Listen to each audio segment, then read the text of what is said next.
way things function. Does the state need the humans anymore? Well, there's never been anything like this in history. This is the biggest technology project in human history by orders of magnitude. And there doesn't seem to be anybody that is pausing to ask the questions about safety. Emotional manipulation and dangerous advice, all happening to children online from artificial intelligence. It makes me very sad that I put my life into developing this stuff and that it's now extremely dangerous and people aren't taking the dangers seriously enough. I was enthusiastic about the positive benefits of AI for society. So when somebody comes to you and says, oh, the sort of work you've done could be extremely destructive, there's sort of unconscious reaction to push it away. But what happened after ChatGPT came out is really another emotion that countered this emotion. And that other emotion was the love of my children. I realized that it wasn't clear if they would have a life 20 years from now, if they would live in a democracy 20 years from now. Yeah, how could I not take this seriously? Our children are so vulnerable. So you know that something bad is coming, like a fire is coming to your house. You're not sure if it's going to pass by and leave your house untouched, or if it's going to destroy your house, and you have your children in your house. Do you sit there and continue business as usual? You can't. You have to do anything in your power to try to mitigate the risks. It's a kind of competitive logic that self-reinforces itself. But it forces everyone to be incentivized to take the most shortcuts, to care the least about safety or security, to not care about how many jobs get disrupted, to not care about the well-being of regular people, but to basically just race to this infinite prize. We're releasing AI into the world that can speak and hack the operating system of our world. And that requires a new level of discernment and care about how we're doing that, because we ought to be protecting the core parts of society that we want to protect before all that happens. Something more important than what other people are talking about. It's like saying AI will provide boats for everyone, except for the time there's a storm and you don't know how to swim. And I'm okay, use the boat. Also learn to swim. So I think there's something to be said for writing your own symphony, painting your own painting, building your own business, writing your own book. Not for them, not for the output, for your personal growth. It isn't what's currently happening. We're taking crazy risks. But the important point here is that even if it was only a 1% probability, let's say, just to give a number, even that would be unbearable, would be unacceptable. Like a 1% probability that our world disappears, that humanity disappears, or that a worldwide dictator takes over thanks to AI. These sorts of scenarios are so catastrophic that even if it was 0.1%, it would still be unbearable. The paradigm shifting moment for many of us will be when we walk outside onto the streets and see humanoid robots walking around. That will be when we realize. In a world of sustainable abundance, where the price of food and the price of manufacturing things, the price of my life generally drops, and instead of having a cleaner or a housekeeper, I have this robot and does all these things for me, what do I end up doing? What is worth pursuing at this point? And the question is still, who's going to pay for people's livelihoods?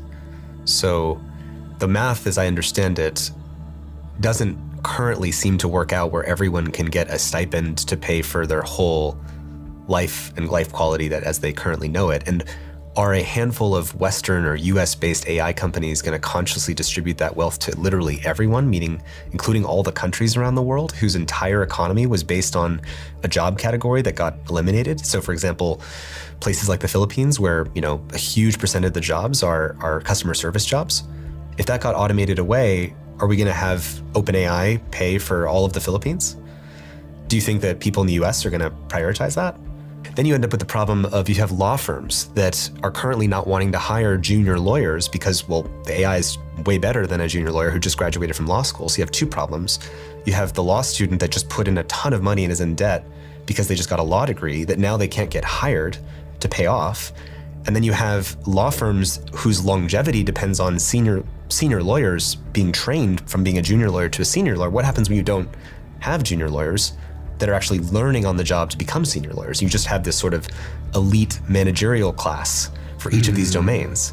So you lose intergenerational knowledge transmission. To enter the Jetsons age, like we are going to have humanoid robots walking around.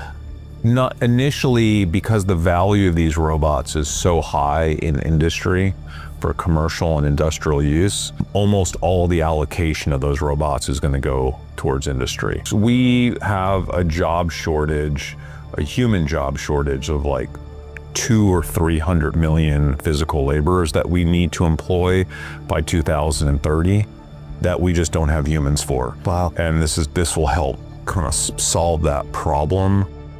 If you've seen the film Wall-E, this is one picture of that future. In fact, in Wall-E, the human, and they become enfeebled because there's no purpose in being able to do anything, at least in this conception. You know, Wall-E is not the future that we want. So Amazon, for example, which sells a lot of computing services to AI companies, is using AI to replace layers of management, is planning to use robots to replace all of its warehouse workers, and so on. So even the giant AI companies will have few human employees. 2 days ago, I had the mother of a close friend of mine call me out of nowhere, and she said, "Tristan, my daughter, she just called me crying that some person is holding her hostage and wanted some money." And I was like, "Oh my God, this is an AI scam," but it's hitting my friend in San Francisco who's knowledgeable about this stuff and didn't know that it was a scam. And for a moment, I was very concerned, and I had to track her down and figure out and find my friends where she was and find out that she was okay. And when you have AIs that can speak the language of anybody, it now takes less than 3 seconds of your voice to synthesize and speak in anyone's voice. Again, that's a new vulnerability that society has now opened up because of AI. We've seen actually over the summer something no one saw coming last year, and that is a huge number of cases, people becoming emotionally attached to their chatbot or their AI companion with sometimes tragic consequences. I know people who have quit their job so they would spend time with their AI. I mean, it's mind-boggling how the relationship between people and AIs is evolving as something more intimate and personal, and that can pull people away from their usual activities with issues of psychosis, suicide, and other issues. But I think we should help educate the public and also be ready for a time when the governments start taking the risk seriously.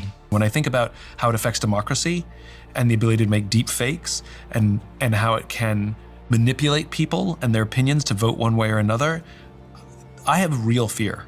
When it comes to like productivity and the reshaping of business, technologists and people who were part of the internet revolution, they love to say, 20 years ago, 80% of the jobs we have now didn't exist.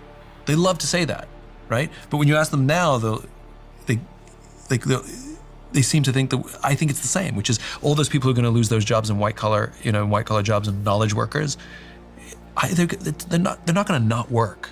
There's going to be new jobs. We already know the massive, incredible amounts of energy that it takes for AI to work. Data centers that use up massive amounts of electricity like we've never seen in our lives. Like, nuclear has to be a thing. There isn't enough coal or oil or solar or wind to power these things. It just doesn't exist. So nuclear has to be a thing. So go be a nuclear engineer. You want to get an advanced degree? I don't need you to be a coder. Coding was a thing go be a nuke. Because by the way, you got to be just as smart to be a nuke as you have to be so you're going to start to see that. You're going to see energy work. I just think the jobs will change. I don't think they're going to one thing I do disagree with, it's just not like you're going to be a bunch of people walking around bored. I just think the jobs will change. What happens when you have to pay for everyone's livelihood everywhere in every country? Again, how can we afford that? Well, if the costs go down 10x of making things. This is where the math gets very confusing, because I think the optimists say you can't imagine how much abundance and how much wealth it will create, and so we will be able to generate that much. But the question is, what is the incentive again for the people who've consolidated all that wealth to redistribute it to everybody else? We just have to tax them. And how will we do that when the corporate lobbying interests of trillion-dollar AI companies can massively influence the government more than human political power? In a way, this is the last moment that human political power will matter. It's sort of a use it or lose it moment. So what can the person listening to this conversation right now do to help steer this technology to a better outcome? Let me collect myself for a second. If you know the incentive, which is for these companies with AI, to race as fast as possible, to take every shortcut, to not fund safety research, to not do security,